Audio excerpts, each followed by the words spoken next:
derivada de la química orgánica, y el carbono es el elemento fundamental para el tejido de la vida y sus operaciones. Así que damos comienzo al estudio de la química del carbono en relación luego a los compuestos que van a tener su accionar en las células vivas. Sabemos desde la antigüedad el uso de los pigmentos para las pinturas rupestres y sistemas que permitían la fijación de esas pinturas. Conocemos que el hombre primitivo utilizaba plantas para sus usos medicinales. También tenemos idea de los alquimistas en la Edad Media. La cuestión es que el hombre inició el estudio de los compuestos del carbono a partir del uso de los materiales.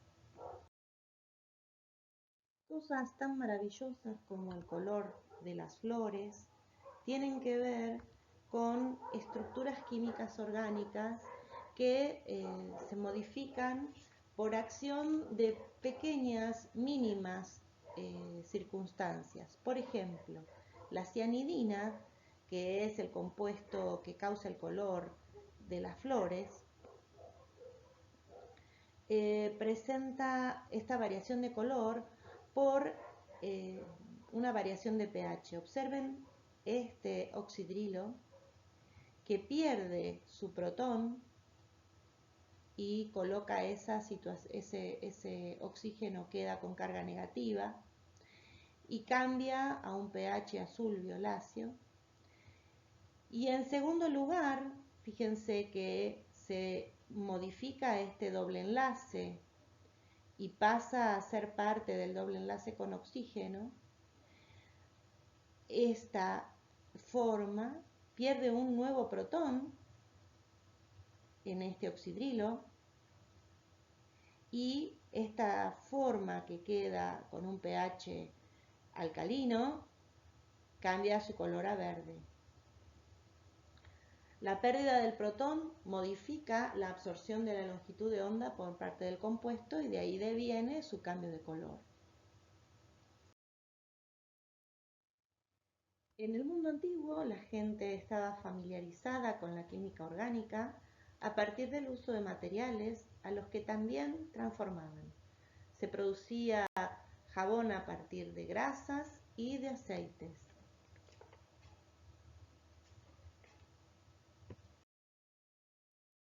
Desde los neandertales se producía alquitrán de madera a partir de carbón vegetal. Este alquitrán, desde la Edad Media, pasó a ser un importante artículo comercial. El azúcar cristalino, llamado también sacarosa, se obtiene de la caña de azúcar, y la rafinosa es un trisacárido que se obtiene de la remolacha azucarera en un altísimo valor para los antiguos este compuesto. También de un altísimo valor los extractos vegetales que se utilizaban y se siguen utilizando como saborizantes y como perfumes.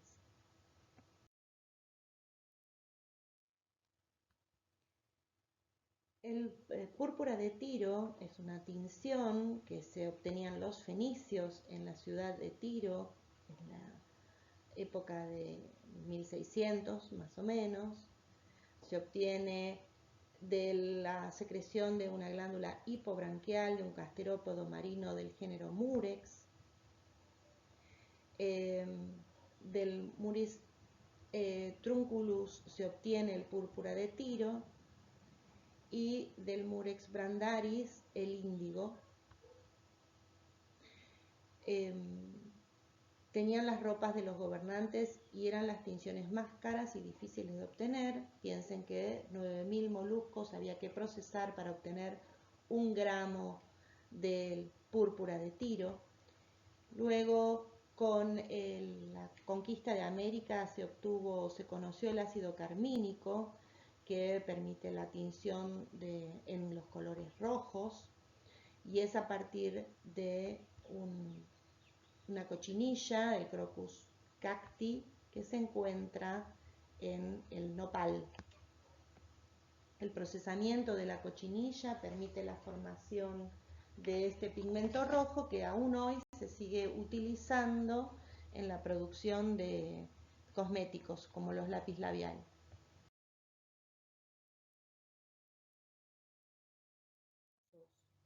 En la historia de la humanidad son los venenos.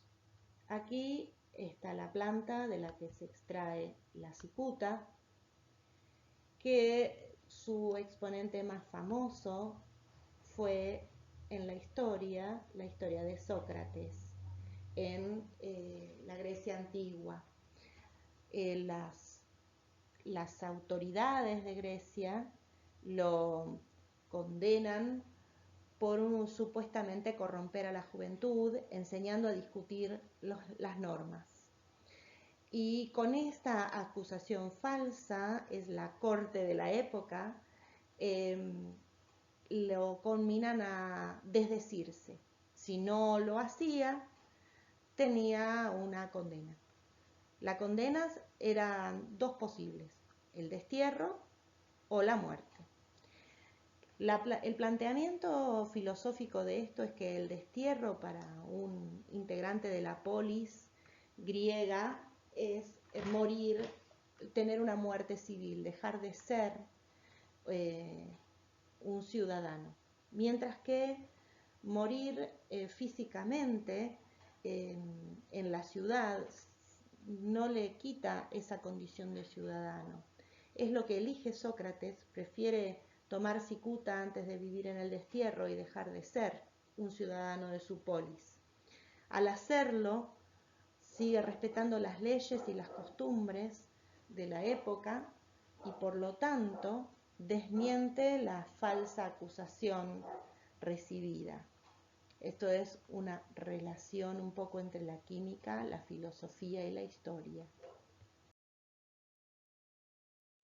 Otros venenos y sus dosis presentes en nuestra farmacopea es la digoxina, que es el extracto de digital, se llama digitalis, producto de esta planta, la digitalis purpurea. Esta es la fórmula química del digitalis. Se emplea para estimular el corazón. Por supuesto, en la época medieval se acusaba a las brujas por el uso de estas sustancias que provocan dilataciones de pupila, por ejemplo. Otra que produce dilatación de pupila es la beladona, porque produce atropina y también se utiliza como anticolinérgico. Como siempre, todo es veneno, nada es veneno, solo depende de la dosis.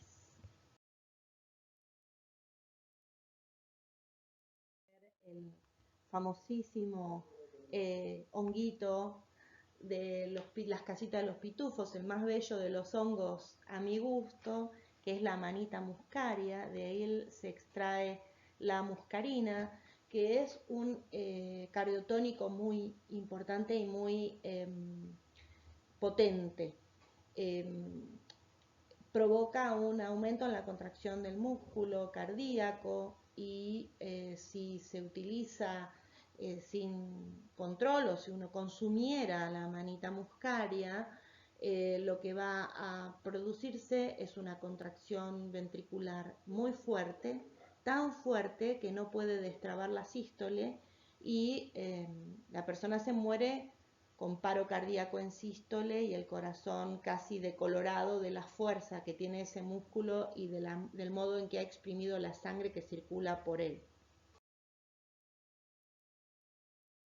16, 17, los alquimistas comienzan a abordar temas más prácticos y para Celso, que es quien ocupaba la cátedra de medicina en la Universidad de Basilea, buscó fármacos para tratar el dolor. Fue el primero en trabajar con el extracto de la adormidera, que es el opio. Acá está la cabezuela de la amapola con pequeñas incisiones para extraer la savia, que luego se deshidrata y forma cristales. En 1804 se aisló la morfina del opio, pero la fórmula química no se conoció hasta después de 1900, o sea, en el 1925 recién. Estos son todos derivados de los opiáceos. Durante el medioevo, el oscurantismo de la Iglesia impidió el florecimiento de la ciencia. Los alquimistas se dedicaban a buscar la obtención de oro y además en secreto para no ser acusados de brujería y terminar quemados en la hoguera. Esto explica por qué recién en el siglo XIX, a finales del siglo XVIII, ya adentrados en la era moderna, se investigó respecto de la naturaleza de la materia. Y John Dalton propuso la teoría atómica en 1803 y la posibilidad de combinación de los átomos conocidos. Recién ahí comienza entonces a tratar de explicar la ciencia cómo es que son organizados y producidos los compuestos que ellos estaban manipulando. Recién en 1925 se llega a la estructura correcta de la morfina, porque en realidad la modernidad implicó la estructuración de un método de análisis. Entonces, el aislamiento de las sustancias puras, la determinación de la fórmula y la estructura tridimensional para luego analizar la síntesis de la sustancia, permitió el desarrollo de la química clásica. Por eso estamos hablando de recién el siglo XX para elementos que se manipulaban desde la antigüedad. La división de la química en el concepto de orgánica e inorgánica planteaba el hecho de que las moléculas orgánicas eran producidas por los organismos vivos. Pero en 1928 Wöhler logra sintetizar urea por descomposición térmica del isocianato amónico, de manera tal que por primera vez sintetiza una molécula orgánica a partir de una inorgánica. Esto propone entonces el inicio de la química orgánica como ciencia específica y todo el desarrollo posterior de la misma. Por eso es tan importante este científico. La presentación del elemento más importante de toda esta rama de la química, nos encontramos con el elemento carbono. Su número atómico es 6, su masa atómica 12. Esta es la configuración electrónica, tiene dos niveles, el nivel 1 y el nivel 2 de electrones. Están esos electrones dispuestos en el orbital 1s, que se completa con dos electrones, sus casas cuánticas, y en el orbital 2s2p están los últimos 4 electrones, que son sus electrones de valencia. La estructuración de esa posición de los electrones es lo que da una versatilidad al carbono que es importantísimo para nuestro estudio. Los estados de enlazamiento del carbono permiten la formación de compuestos solamente organizados a partir de enlaces de carbono simplemente. Aquí están las distintas presentaciones.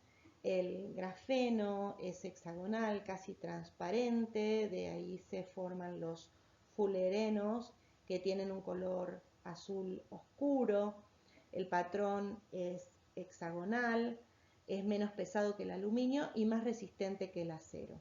Por otro lado, el grafito, que es parecido al grafeno pero presenta un enlace débil por fuerza de Van der Waals entre capas, genera láminas de grafeno superpuestas, es suave y es negro.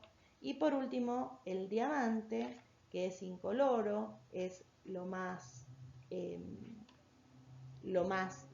duro dentro de toda la estructura mineral. De hecho, es el número 10 de dureza, se atribuye a la estructura del diamante, mientras que el talco es lo más blando. En la naturaleza encontramos carbonos que tienen 8 neutrones en su núcleo en lugar de 6 y por lo tanto su masa en lugar de ser 12 es 14. Esos carbonos, llamados carbono 14, como todo elemento radiactivo, tiene una vida media o semivida en la cual decae esa cantidad de isótopo presente en los materiales y con eso se puede calcular la antigüedad de aquellas sustancias que contienen ese carbono radioactivo. Bien, esos electrones del átomo de carbono se ubican en su estado fundamental con el spin inverso en el orbital 1s. Luego se completa el orbital 2s y el 2p tiene un electrón desapareado en el X y en el Y y el Z vacío. Pero el estado excitado del carbono saca un electrón del orbital S y lo coloca en el último orbital, el Z del P, de modo tal que estos 4 electrones quedan desapareados y son los que están muy ávidos para recibir el siguiente electrón que complete el spin de cada una de las casitas cuánticas, generando la estabilidad energética del átomo. Esa disposición de los electrones hace que los carbonos tengan gran afinidad entre sí para armar enlaces covalentes y compartir los electrones y enlazarse entre sí. Las posiciones de los átomos que forman los enlaces están en relación a sus masas y a densidades de carga. Los hidrógenos tienen mucha tendencia a unirse con los carbonos. Por supuesto, los carbonos tienen muchísima más masa que los hidrógenos y establecen esa atracción. Cada hidrógeno va a compartir un electrón con la casita cuántica vacía, vacía a la mitad del carbono. Se ubican, se repelen entre sí porque tienen ellos la carga positiva de sus protones y entonces se repelen entre sí a la máxima distancia posible, que son estos ángulos de 109 grados, pero los carbonos pueden establecer los enlaces dobles o triples entre sí, generando estos ángulos de repulsión de las distintas uniones. Este es el enlace sp3, covalente simple. Este es el sp2 con el enlace doble y este es el sp3 enlace triple.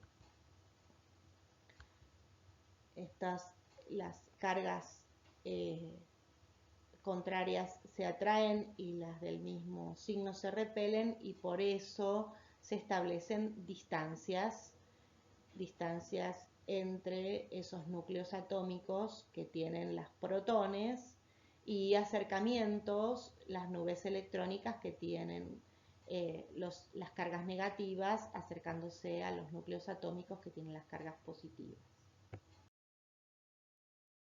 De formar compuestos que tiene el carbono es impresionante. Por eso el número de compuestos que contienen carbono es muy, muy, muy grande, más que las sustancias que no contienen carbono en su estructura química. Tendencia a formar estructuras cíclicas. Ahí les presento el ciclopropano, que es el primer ciclo que puede cerrar el carbono con 3 carbonos enlazados entre sí. Está presente en la molécula de las piretrinas, que son unos insecticidas naturales que producen las flores de los crisantemos, y las propiedades insecticidas de las piretrinas son conocidas desde el año 1000 a.C. en la China. Son sustancias que son fotosensibles y termosensibles, con lo cual pierden su actividad insecticida, pero son muy utilizadas en la farmacología. Esta situación de armar enlaces dobles, les presento al eteno o al etileno, que tiene enlaces sigma y enlaces pi. Los enlaces covalentes dobles son muy frecuentes en las moléculas que vamos a estudiar. La posición de los electrones compartidos por los carbonos tienen un enlace de recorrido corto, que es el sigma. Están enfrentados, ese enlace fuerte tiene 1,54 angstroms de distancia, y el otro par de electrones forma el enlace pi. Están solapados lateralmente y hacen un recorrido curvo más largo, provocando que sea más sencillo romperlo. Necesita menos energía el enlace pi que el enlace sigma para ser roto, y los electrones están más alejados de los núcleos atómicos del carbono y por lo tanto menos fuerza de atracción tienen entre sí. Gran cantidad de moléculas que vamos a estudiar este año tienen doble enlaces, y de esta debilidad del pi dependen infinidad de reacciones químicas y de procesos metabólicos que nosotros vamos a ver. Aquí está el doble enlace con oxígeno en los hidratos de carbono, en los ácidos grasos, en los aminoácidos y en las bases nitrogenadas que forman parte de los ácidos nucleicos. Presentado a los átomos de carbono, ahora comenzaremos con el estudio de las biomoléculas de la química biológica.